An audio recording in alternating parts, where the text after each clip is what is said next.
Have you ever had a school project assigned and you do all the work while your partner does nothing? Instead, replace that project with an NBA team. Mark Jackson is a prime example of this and may just be one of the most robbed coaches in NBA history. Back in 2010, the Warriors were looking to hire a new coach after their below-average season with Keith Smart, as they finished the season 36-46. They hired Mark Jackson, but things started off shaky. They finished the 2011-2012 season 23-43. After that season, they would draft Harrison Barnes with the 7th pick in the first round, and they would pick one of the biggest sleepers in current history, Draymond Green, with the 35th pick in the 2nd round. These moves would begin to start working slowly as the Warriors improved their record to 47-35. It will make it to the playoffs for the first time in 6 years. After losing the conference semifinals in 6 to the Spurs, Jackson and the Warriors still saw things that needed to be changed. After acquiring Andre Iguodala, who would prove to be an important asset to their team in the future, the Warriors had high expectations for the 2013-2014 season.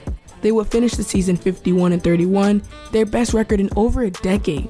But the road wasn't much longer for the team from San Francisco, as they lost in the first round to the Clippers in 7.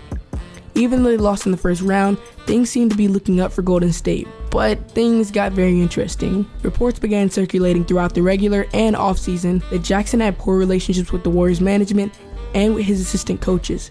2 instances of this organization being dysfunctional include when Brian Scalabrine was reassigned to the Warriors D-League affiliate after what Jackson called a difference in philosophy.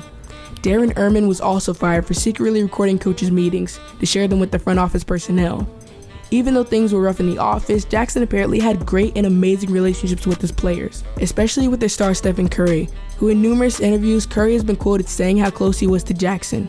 This ultimately led to the firing of Jackson, which was a huge surprise to the NBA and the community.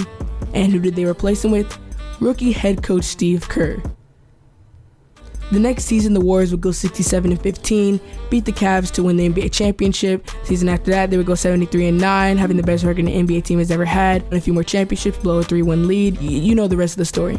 To settle that aside though, Mark Jackson was robbed so hard by the Warriors franchise. He drafted Harrison Barnes, who turned out to be a threat from deep. He drafted Draymond Green, who turned out to be one of the most versatile players in the NBA.